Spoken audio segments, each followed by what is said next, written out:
नाज़रीन, आज आपको एक ऐसे किरदार के बारे में बताते हैं जो नामुकम्मल रोशनी में जीता है, नामुकम्मल अंधेरे में। एक साया जो रात के सन्नाटे में सांस लेता है और सुबह की रोशनी में आंखें खोल लेता है, जिसका चेहरा कोई नहीं देखता मगर हर बार किसी न किसी तरह वो निगाहों के सामने आ ही जाता है, जिसे देखकर लगता है कि वो भूले भटकों के लिए उम्मीद और मंजिल का निशान है, मगर गुमान पड़ता है कि वो तो खुद भटका हुआ राही है। वो जिसकी खुद की जिंदगी अफसाने के अहम तरीन मोड़ और क्लाइमेक्स पर खुद भी एक नया मोड़ ले लेती है और पीछे चलने वाले बीच मंझधार में फंसे रह जाते हैं। अचानक बदलने वाले हर मोड़ पर वो अपनी जंबील से एक तावील निकाल कर उछालता है, पीछे चलने वाले उसकी मान कर फिर से उसके पीछे हो लेते हैं।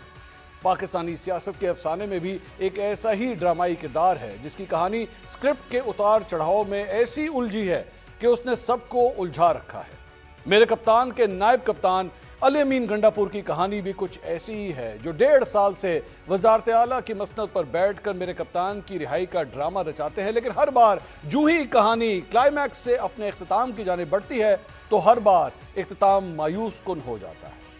अली अमीन गंडापुर वजीर आला बने तो उनके रोब और दबदबे और सियासत को देखकर ऐसा लगता था कि उनका वजारत आला चलाने का अंदाज भी जारहाना होगा, मगर वो गैर मुतवक्के तौर पर मेरे कप्तान की रिहाई को लेकर कहीं ना कहीं मसलहत का शिकार हो जाते हैं और फिर अपने हामियों को दिलासा देने के लिए ऐसी कहानियां गढ़ते हैं जिसमें झोल दर झोल होते हैं। कभी संजानी जलसे के बाद इस्लामाबाद में 8 घंटे के लिए पुरस्कार तौर पर गायब हो जाते हैं, बहाना बनाते हैं कि अमन ओमान के इजलास में मसरूफ था। कभी मेरे कप्तान इमरान खान की रिहाई के लिए लॉन्ग मार्च लेकर डी चौक पहुंचते हैं तो अचानक चाय की तलब उन्हें खैबर पख्तूनख्वा हाउस इस्लामाबाद पहुंचा देती है, जहां से वो संगलाख और दुश्वार गुजार रास्तों से होते हुए 12 अजला पार करते हुए केपीके की सूबाई असेंबली में नमूदार होते हैं। अपने हामियों के दिल जीतने के लिए ऐसी कहानी सुनाते हैं जिस पर खुद अपने भी सवाल उठा देते हैं, लेकिन अली अमीन गंडापुर अपनी सुनाई हुई कहानी पर आज तक कायम है। मैं अलफियार कह रहा हूँ कि जब मैं निकला हूँ मेरी जेब में 1 रुपया भी नहीं था। ला इलाहा इल्लल्लाह मुहम्मद रसूलुल्लाह कलमा उठाया मैंने, पूरे 12 जिले गुजार के पहुंचा हूँ। जैसे पहुंचा हूँ पता चला आप लोग इलाज कर रहे हैं, आप खिदमत में हाजिर हुआ हूँ, आपका शुक्रिया अदा करने। नाज़रीन, मेरे कप्तान के अहम खिलाड़ी की अफसानवी दास्तानें यही खत्म नहीं होती। 26 नवंबर को बुशरा बीबी के हमरा डी चौक पहुंचते हैं और फिर उन्हें वहां से जबरदस्ती ले जाते हैं। उसके बाद एक बार फिर से ऐसी तावीलें घड़ते हैं कि गोया वो किसी हॉलीवुड फिल्म के हीरो हों जो फिल्मी अंदाज में किसी को बचाने निकले हों। लेकिन इस सारे अफसाने के दौरान कारकुन आंसू गैस की शेलिंग और गोलियां खाते रहते हैं, लेकिन अली अमीन गंडापुर और बुशरा बीबी डी चौक से पेशावर पहुंच जाते हैं। उसके बाद सोशल मीडिया पर एक दूसरे पर इल्जामात लगाए गए, लेकिन अली अमीन गंडापुर अपनी बात पर कायम रहे कि उन्होंने बुशरा बीबी की जिंदगी बचाकर अपना फर्ज अदा किया है। डायरेक्ट गोलियां मारी गई, मेरे ऊपर गोलियां चलाई गई, मेरे साथ हमारे इमरान खान की बीवी बुशरा बेगम थी, उनपे भी हमला हुआ, स्नाइपर बिठा के हमले किए गए, 12 किए गए। एक चीज मिनिस्टर सूबे का, वो अपने सूबे में आ रहा है और रास्ते में उसको जान से मारने के लिए, उसको अगवा करने के लिए जो इक़दाम किए गए वो भी सबके सामने आएंगे इंशाल्लाह। नाज़रीन, बजट ड्रामा तो अभी कल ही की बात है। मेरे कप्तान के अहम खिलाड़ी फिर एक और नई कहानी गढ़ते हैं। पहले बजट की मंजूरी को मेरे कप्तान की मुशावरत से मशरूत करते हैं, लेकिन यहां भी ड्रामाई तौर पर मरकजी और तमाम सूबाई हुकूमतों से पहले बजट मंजूर करके ऐसा सरप्राइज देते हैं कि क्या अपने क्या पर आए सभी दंग रह जाते हैं। बजट के लिए कुछ जो 4-5 हमारे जरूरी लोग हैं, जिसमें हमारा फाइनेंस एडवाइजर है और हमारे पार्टी के कुछ और लोग हैं, मैं मुझ समेत, उनकी एक मुलाकात जरूरी है। और अगर ये मुलाकात ये नहीं कराते तो फिर IMF की जो इनकी शरायत है उसके अंदर हम इनके साथ बैठेंगे भी नहीं और ना इनसे बात करेंगे, फिर ये जाने उनका काम जाने। इस तरह नहीं हो सकता। हमारा पार्टी का पैटर्न इन चीफ, हमारा लीडर इमरान खान इस वक्त जेल में है, उनके नाम पे लिया हुआ वोट बजट के अंदर उनकी तजावीज निहायत ही जरूरी है। बजट के हवाले से जो फैसला इमरान खान साहब करेंगे हम सब का वो फैसला है। और नाज़रीन, अब आज की कहानी भी सुन लीजिए। मेरे कप्तान की मुशावरत के बगैर बजट मंजूर होने पर अली अमीन गंडापुर के खिलाफ जब अपनों की ही जानिब से तनकीद बढ़ी तो आज अपना मुकदमा लगवाने के लिए चीफ जस्टिस सुप्रीम कोर्ट की अदालत में जाने के बजाय जस्टिस मंसूर अली शाह के कोर्ट रूम में जा घुसे और बाआवाज़ बुलंद कहा कि जज साहब, मुझे इंसाफ चाहिए। शायद मेरे कप्तान के वज़ीर आला को यह मालूम नहीं कि सुप्रीम कोर्ट में केस कैसे लगता है। उनके पास एडवोकेट जनरल की मामलत भी है, जबकि आधी से ज्यादा पार्टी क़यादत में सीनियर और ज़हीन तरीन वकला भी मुश्तमिल हैं। लेकिन वो क्या है ना कि तनकीद इतनी बढ़ गई कि कारकुनों का दिल रखने के लिए एक बार फिर ये सब कुछ करना शायद जरूरी था। शायद गंडापुर को मालूम नहीं कि उनके इस फेल से सुप्रीम कोर्ट के अंदर ही दरार पैदा हो सकती थी। انہوں نے اپنے کارکنوں کا دل جیتنے کے لیے آج سپریم کورٹ کے اہم جج کو متنازع بنانے کی بھی کوشش کی۔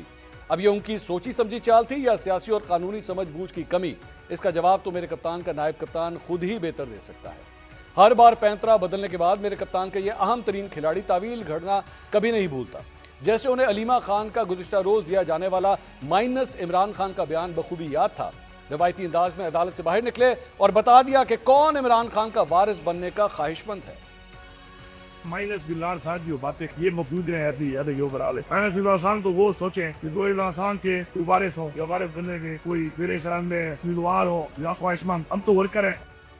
ناظرین، علی امین گنڈا پور کی حقیقت سے دور یہ افسانوی کہانیاں اور کپتان کی رہائی کی ان کی بڑکیں ان کے چاہنے والوں کا وقتی جوش و جذبہ تو بڑھا سکتی ہیں، لیکن ان کی ساری حرکتیں محض ایک سیاسی تماشے کے سوا کچھ نہیں۔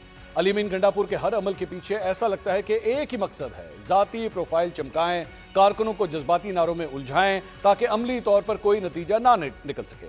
یہی وجہ ہے کہ میرا کپتان آج بھی جیل میں ہے، لیکن تحریک انصاف کی باہر موجود قیادت کی آنیاں جانیاں سب دیکھ رہے ہیں۔ کیا عملیت پسندی سے دور، حقیقت سے آری افسانوی حکمت عملی اپنا کر میرے کپتان کی رہائی ممکن ہو سکتی ہے؟ اس حوالے سے آج ہم 7 سوال پوچھتے ہیں۔ سوال نمبر 1، اگر عمران خان کی طرف سے علی امین گنڈا پور کو ہٹانے کا فیصلہ کر لیا جاتا ہے تو صوبہ خیبر پختونخوا میں تحریک انصاف کے لیے یہ تبدیلی کرنا آسان ہوگا یا مشکل؟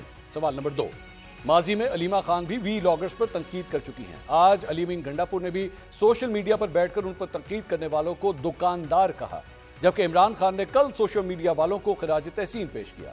علیمہ خان اور علی امین گنڈا پور کو سوشل میڈیا پر بیٹھے کن لوگوں سے مسئلہ ہے؟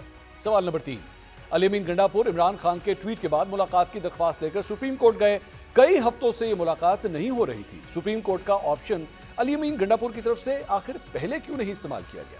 سوال نمبر 4، علی امین گنڈا پور کے سپریم کورٹ میں غیر متوقع طور پر پیش ہونے کا فیصلہ ان کی قانونی ناواقفیت کی عکاسی کرتا ہے یا یہ ایک سیاسی ڈرامہ تھا؟